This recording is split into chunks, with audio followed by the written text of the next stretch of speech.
பழமொழி எங்கே கலைஞர் மாந்தபடி கிளி ஒன்றிருந்தது. அதன் பெயர் சின்னம்மா. அந்த ஊரில் அதை அவ்வாறுதான் பெயர் சொல்லி அழைப்பார்கள். மகள்களுக்கு வரவேற்று தோப்பில் வரும் சிறுவர்கள் ஒரு படத்தை மரபொன்றில் இருந்து எடுத்து காட்டும். அந்த படம் உணர்த்தும் பழமொழியை சிறுவர்கள் கூறிவிட்டார். அவர்களுக்கு ஒரு மாங்காய் பறித்து போடும். அதனால் அதை பழமொழி கிளி என்று ஆசையாக அழைப்பார்கள். மரத்தில் மாங்காய்கள் காய்த்து தொங்கலை கண்டு சிறுவர்கள் ஒவ்வொருவரும் தொப்புக்கு பார்த்தாடினார். பழமொழிகள் என்பவை நம் முன்னோர்கள் தங்கள் அனுபவத்தின் மூலம் உணர்ந்து கூறிய மொழிகள். பழங்காலம் முதல் கொண்ட பழமொழிகள் வழங்கிலிருந்து வருகின்றன. பழமொழியில் 400 எனும் பெயரில் நீதி நூல் ஒன்றும் உள்ளது. செல்லம்மா, நான் பிரபு வந்திருக்கிறேன். ஓ பிரபு, நன்றாக இருக்கிறேன். உன்னை பார்த்துட்டு மாங்காய் பறித்து தரேன் வந்தேன்.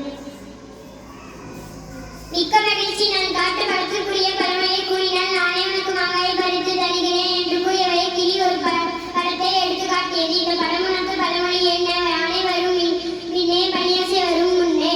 சரியாக கூறினாய். இதோ உனக்கு மாங்காய் பறித்து தருகிறேன். ஐ, ரொம்ப நன்றி செல்லம்மா.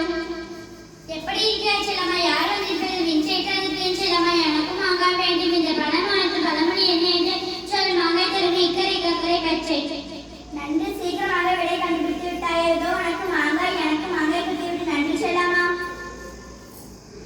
கனிமொழி, ஏன் அமைதியாய் நிற்கிறாய்? உனக்கு மாங்காய் வேண்டாமா? வேண்டும் செல்லம்மா. இந்த படம் உணர்ந்து பழமொழி என்னவென்று சொல் பார்க்கலாம். சூறை காற்று வீசியது. இல்லையா கனிமொழி, இன்னும் கொஞ்சம் யோசிச்சு. ஆடி கட்டில் அங்கேயும் பறக்குது. அழகாக இதோ மாங்காய் வாங்கிக்கோள். உண்மையாகவே நான் அழகாக கூறினான். நன்றி செல்லம்மா. என் நண்பன் கோமாக வந்திருக்கிறான் செல்லம்மா. அப்படியே இதிலுள்ள பழமொழி என்னவென்று கூட சொல்லும். மாங்காய் தருகிறேன். எனக்கு தெரியும், நான் கூறுகிறேன். 6 பேரும் பள்ளிக்குருவி, நானும் இன்னும் சொல்லிக்குருவி. மிக அறிஞர், நான் உனக்கு மாம்பழமே தேடி பறித்து தருகிறேன். நன்றி செல்லம்மா. சரி சரி, இதில் என்ன பழமொழி இருக்கும் சொல்லேன். உடனே பறித்து தருகிறேன். காற்றில் போத துண்டிக்கோள். கண்ணமைக்கு நேரத்தில் கூறிவிட்டார். இதோ மாங்காய் வாங்கிக்கோள். மாங்காய் சாப்பிட மிகவும் பிடிக்கும்.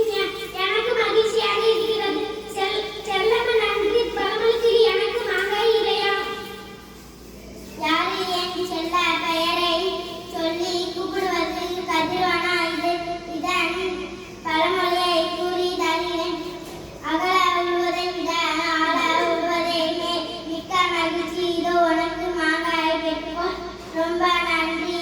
பழமொழி கிளி. சிறுவர்கள் அனைவரும் செல்லலாம். நாங்கள் இன்னும் நிறைய பழமொழியை தெரிந்து கொண்டு மீண்டும் நாளை வருகிறோம் என கூறிவிட்டு மிகவும் மகிழ்ச்சியாக வீட்டிற்கு சென்றனர்.